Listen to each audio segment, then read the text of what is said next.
guys, welcome to my first ever Q&A video. I'm gonna be answering 5 questions today. Basically, you know, just where I'm from and where I live is the first one. But also my educational background and how I became a parent educator. Lastly, I'm gonna be answering a question about what challenges I personally face as a parent and what triggers me. So that's pretty much it. I hope you like it.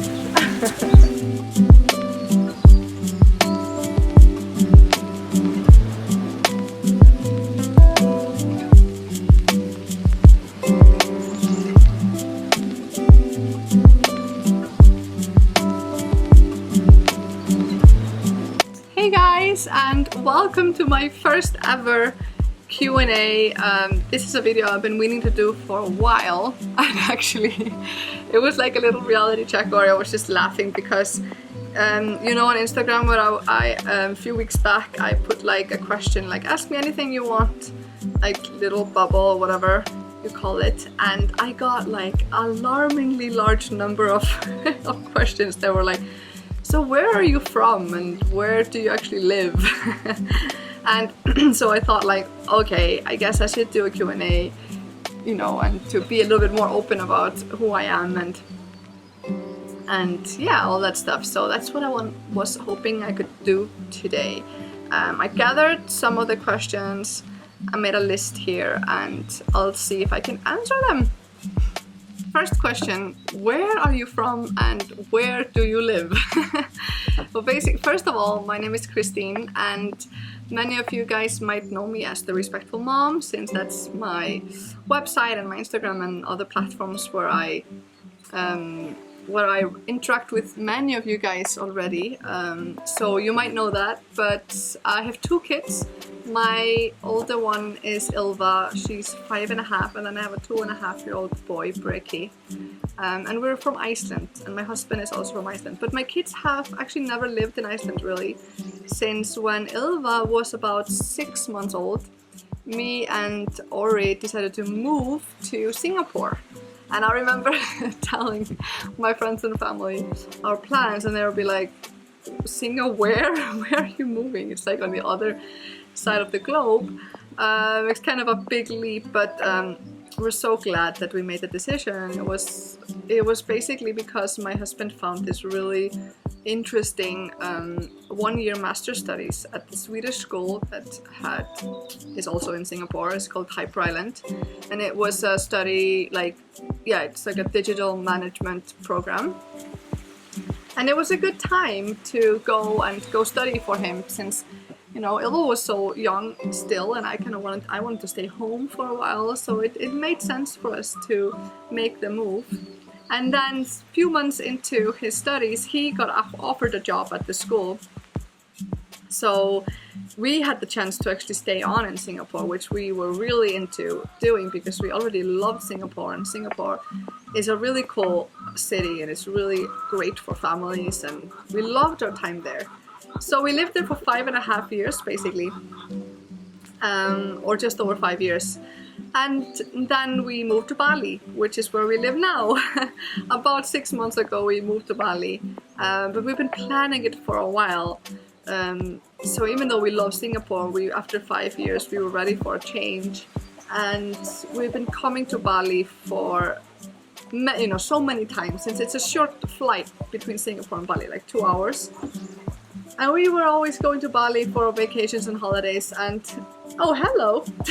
I have to show you. I have these chickens in my garden, and there's a rooster always. Can you see them? Hello! We have little chicks as well somewhere, but I don't see them here. Anyway, so where was I?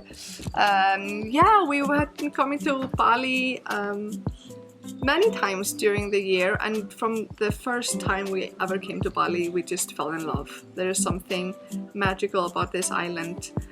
But and I laugh, like, because it's not really for anyone to live here, because it's kind of, I don't know, it's kind of wild, and it's not, you know, it's not, maybe not the typical paradise island that many people think it is. Like, for example, I know many of my friends were a bit like surprised when I told them that Bali doesn't have really any white sandy beaches, for example.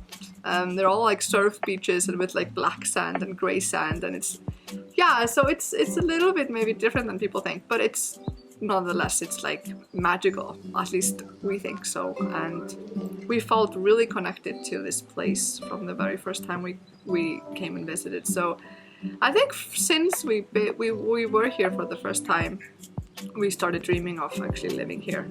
And then it takes a while to make it actually happen. We feel super grateful that it's now a reality for us. And basically the purpose, like the overall purpose, is that my husband is trying to reduce his workload also, and he's going down to like 50% work, and then he is working remotely, so he's able to work from Bali. So it's giving us a much better work-life balance than we had before, since my husband's been traveling a lot. He's a lecturer, so he does workshops and talks around the world and Asia specifically. So yeah, it was a lot of travel when we lived in Singapore, and we hardly saw him. I think in 2017 he spent like 4 months in Singapore out of the whole year. So it was not sustainable, and it's not how we wanted our lives to be. So Bali gives us, hopefully, and yeah, is giving us an option of spending more time together as a family, which I think is the most valuable of all. So the second question, are your kids in kindergarten or are you homeschooling? So yeah, my daughter Ilva just started kindergarten actually like 1 week ago. She started a Montessori school that we found here in Bali, and it's really, really nice. We're really happy with it. She goes half day, like 8:30 to 12. And my son is still home, and I have a nanny that comes in the morning, like for 3 to 4 hours in the morning. And she's been kind of helping out, and then I'm able to pop out to a cafe or co-working space and get some work done in the morning as well, which is like a lifesaver and really important to me and for my mental health also. I really need to get work done to feel complete and happy. So it's beginning to look like it's a really good, I can feel it's a good balance now. And before that, for almost a year, we were unschooling or homeschooling, and I would set up the environment here for them, and they would stay home, and we were traveling also quite a lot. So that's basically what we were doing. And then before that, in Singapore, they were going to a really small, mixed-aged, play-based daycare, which was a really sweet place, and it was super flexible. And we would they would go there, and then we would travel, and then they would go there. And so yeah, we're kind of like really relaxed about it, and somehow we've always found something that fits with our philosophy and our kind of way of doing things. I mean, not 100%, because that's unrealistic as well, and I guess you actually don't really want something exactly the same as you have at home, but something that actually complements what we are trying to do. So we felt really comfortable with it all. So it's exciting. I mean, still it's so new, this Montessori school, and Breki might start like once he is 3, and it's a mixed age. It's like classic Montessori. It's a mixed age classroom, so Ilva is going in the 3 to 6-year-old class, and Breki might join her there after the summer, so we'll see, or yeah, early next year maybe. Let's do what's next. Okay, what's your education and background? How did you begin your parenting advice career? So my education is unrelated to what I do now. I'm actually a violinist, a classical violinist, and that's what I did for a long while, and I was really serious about playing the violin. I went to the States to study, and I did that for like 15 years of my life, and I still love it, and I love music, and I love classical music. I was fortunate enough to get to experience a lot through violin. I got to play and tour, you know, the world basically with incredible musicians, and play and record albums and play on big stages, and it was, you know, a lot of amazing and great opportunities and really adventurous experiences. But interestingly enough, when I was doing my studies in the States, I realized, even though it was a great time, I realized that I did not actually want to be a violinist. As like, I didn't want that to be my future career. And it was really a tough thing to realize. It was a tough decision. It's one of those like big life decisions that we all have to make sometime, and it was pretty much traumatizing at the time, and it was really tough, but I just had this feeling that I had to, and this instinct that I had to listen to. So after that, and actually during my studies, my violin studies and my music career, I was working also in fashion. So I was working with an Icelandic really talented fashion designer, and I would go around and tour fashion weeks with him and with his collection a few times a year to kind of represent it and sell it to different stores and shops and that kind of thing. And through that work, I also got like really incredible insights and experience in that industry. So after I made this decision about my violin not becoming my future career, I founded a jewelry brand with my sister, who is a really incredibly talented visual artist, Iris. And so we founded and designed this jewelry collection called Twin Within. And we did that for like 4 years, and it was quite successful, and we did so many things with it, and it was a great time, and I took it with me to Singapore. That's kind of what I was working on and doing for the first 2 years of living in Singapore. But how did I get into parent education? It actually happened totally organically. So I've always been super interested in anything when it comes to regarding like human behavior, personal growth. When I was pregnant, I was reading everything about natural birth and I had home birthing and that kind of thing. And I actually studied to be a doula. And then, you know, that leads you into, of course, reading and researching everything about parenting and children and child development and all that stuff. So, and I'm kind of like all or nothing type of person. So if I get interested in something, I just dig so deep and I can't help myself. And I just like, so that's pretty much what happened with that whole world of parenting, and when I was pregnant and then when I had Ylva. And I just remember researching so much and spending so much time reading books on the topic, and something that I still do today. And I remember thinking to myself, like, I'm finding, and I'm coming across all this amazing research and all these inspiring articles and these mind shifts of, like, you know, how to view children, and I need to share this with other parents, because, you know, other parents are maybe not like, they're not as crazy as me, like, you know, reading everything they can find. You know, we're just busy parents, and they might not even be as, you know, curious about it or something as me.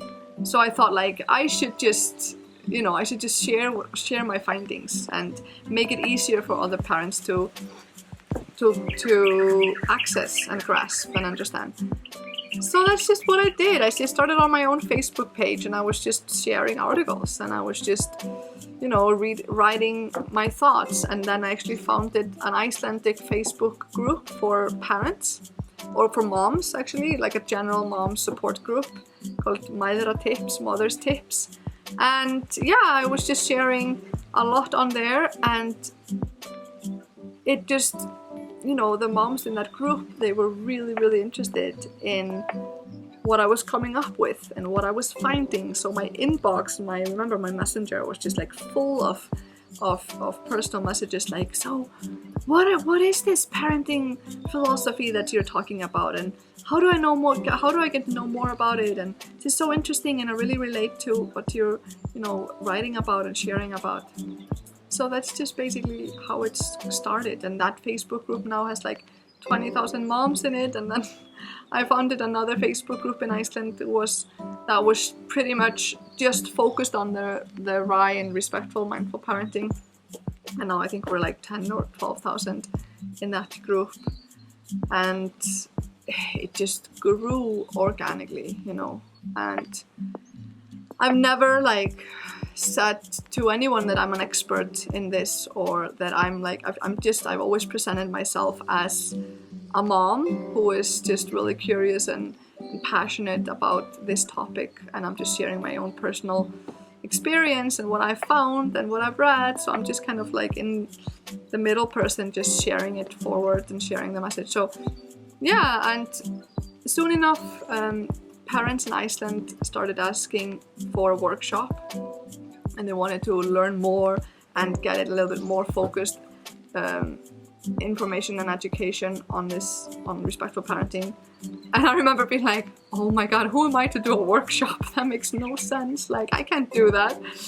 But they kept asking, and then I ended up just really thinking to myself, well, actually, who am I to say no? To let my insecurities, or my insecurities get in the way of something. If this is of value to these people, if they want to come and want me to do a workshop for them, and that would be valuable for them, who am I to say no to that? Just get your. So I basically cut my head out of that whole equation, and I just did it. But then I started my website, and I slowly moved into just writing all my content and doing all my sharing in English. So I started off in Icelandic, but then I kind of switched into English, and now that's because of course I'm living abroad, and I'm really grateful now. I have much wider audience, and it's an incredible journey to be on, to be honest.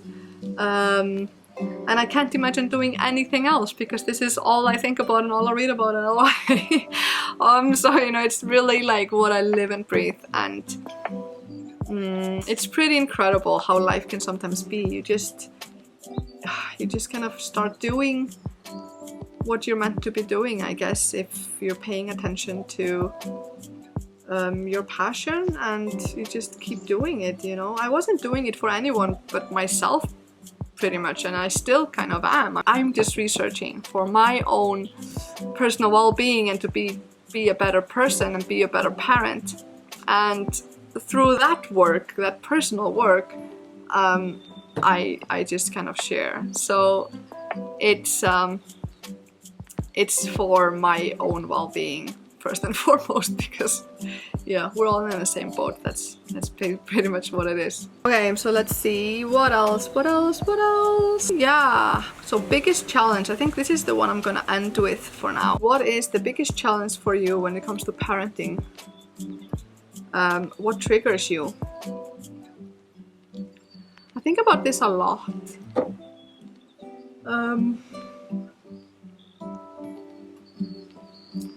And for me,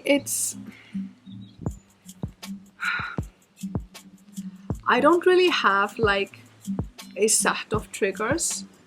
I used to have a set of triggers, and I used to feel triggered when my children would cry, really having that feeling that I needed to be doing something, I needed to fix that, and it would kind of shake something in my core to hear them cry and go through their tantrums. And I remember spending a full year when my daughter was 2 to 3 years old. She was going through her regular meltdown and tantrums, which is really, really age appropriate and totally common for that age. And even when they're older, still they still tantrum, right? But it was quite common during that period. And I just remember this full year, I was totally practicing and dedicating my like my time and my focus on changing my reaction to her crying and seeing it in a completely new light. So I would breathe, I would practice breathing through her tantrums, and I remember like saying all these mantras, and going through all these mantras when I was sitting close by and she was going through her tantrum, and I was supporting her and just letting it all out and not, resisting the urge to try and cut it short or try and rush her through it, just to really let it, allow it to run its course. And during that process, I would be breathing deeply, and I would, say all these mantras like crying is good, this is the best thing that can happen right now. She needs to let it all out, and and it's not mine to fix. It's not something I need to fix, and just saying to myself like I love her so much, even when she was like, screaming, crying. So that was a process of changing. Like I felt like I was rewriting something in my brain. You're wiring yourself, like your brain from scratch almost. And so now I don't get that same reaction to my children crying. Like I'm genuinely, truly okay with them crying and showing me, and just expressing big, sometimes tough emotions. But that's because of that, like, work, and of course I still have to kind of do that work. But so I did have like these kind of triggers that would come up. The latest one that I've been having to really go through in kind of the same way is, my children hitting each other and hurting each other. And this is something, of course, that I didn't have to deal with before, because, until I had more than one child. And then you have that sibling rivalry, that dynamic that can be, that has like a whole new set of challenges that comes with it, having more than one child. So yeah, I guess that's like the recent deep trigger that for me would be like the hitting and hurting and that kind of thing, and the fighting. So, and I've been really, I think I would say like another full year of totally like working super hard on reframing that. And but I would say generally it's not so much about specific things like the crying or like the hitting, which is kind of specific, you know what I mean? But generally for me now, it's more about how I'm feeling. If I am not in a good place emotionally, and if I'm not emotionally nourished, I'm stressed, I'm feeling frustrated, I'm kind of down. If I'm having, a fight with my husband or something, there's something really like stressful in our life.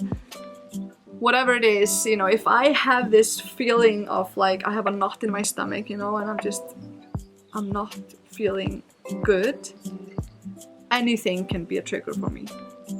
Like the normal things that my kids do every day, and they don't bother me one bit, and I would just laugh or something and be totally fine with it. All of a sudden these things just totally trigger me, and I'm just like, basically that's my challenge, to really, really try to keep myself emotionally balanced and nurtured and okay. That's just my challenge. Like I always have to reel myself back and try and identify, why am I feeling like this? Why is my temper so short? And usually it's just lack of sleep, and I need to just, go to sleep with my kids at 7 p.m., like 3 days in a row, and I need to, have a big conversation with my husband if there's something going on, or I need to, figure my out. And it doesn't, and that's another lesson that I've learned, like you so desperately want to turn the page around and just like feel good again and just kind of click with your kids again and be more connected and be more there for them. It rarely happens like that. It's like you identify that something is off, and that you've been triggered a lot, and it's just not you're not really in a, you know, in a good space. And then you start to work on it, and you start to nourish yourself. You're more aware of it, and you start to reel yourself back, and you do that work. And it takes a little while until you kind of, you know, until you're more stable in a good place, you know. And then you're looking back and you're like, whoa, yeah, that was not a good phase, you know, that was not a good season, that was not a good few weeks. But then you kind of subtly you move into a better place. So that's my challenge, you know. It's not so much about the specific triggers anymore. At least I don't really have anything right now that I'm struggling with. But it's more like, you know, if I'm not feeling feeling like good or at my best, it will show up in my parenting so hard. So, and everything will be triggering for me. Basically. I think that's it. So many are asking about book recommendations, and I think that's really, really good question, and it's important because that's how I go through my journey. Like, that's how I grow as a parent. That's what I think is the most important work for us parents to do, is to really read those good parenting books, you know. Yeah, I mean, watch my YouTube videos and check out my Instagram stories, and I'm sure that's gonna be something, and there are so many inspiring parent educators out there. But read the book as well, you know, read the books. And the first books that I always recommend is Janet Lansbury's Elevating Childcare and No Bad Kids. It's just so accessible. Like, I love Janet's voice, how she explains the concepts. She's so relatable and so easily read. So I always recommend her books first. I just think it's the best place to start. And then Mildest Books as well. Absolutely, like, will change your life. You know, read Dear Parent, Caring for Infants with Respect. And her other book, is it My Self-Confident Baby or Your Self-Confident Baby? I always forget which one it is. And then, you know, pretty much my parenting Bible is, you know, Unconditional Parenting by Alfie Kohn, Punished by Rewards by Alfie Kohn. There are so many. And actually what I'm going to do now, and I'm just going to say it in the camera, so now you need to help hold me accountable, right? That's what you say. I'm gonna make like a top 5 or top 10 parenting books, like a reading list. So what I would recommend, like the top 5 books that I recommend that I just think is totally, you know, you need to read, or the top 10, you know. And I would love to have like a little box that you could tick. You know, you put it on your fridge and you can tick off the books that, you know, that you've gone through already. I think that would be really, really cool. So hopefully I can make that little list available to you, and I'll just, I don't know, put like a link or something in the video. So that's it for now. I think that's all I'm going to talk about today. I hope you got to know me a little bit better, and once again, just thank you guys so much for tuning in, for following, and for, you know, sending me your incredibly kind messages and encouragement. And oh my god, it's something else. It really hits home. I don't know how to really, I have this Icelandic saying in my head now. I'm trying to say it in English, but I can just feel the love. Basically, that's what it is. Hope you are having a good day. See you next time.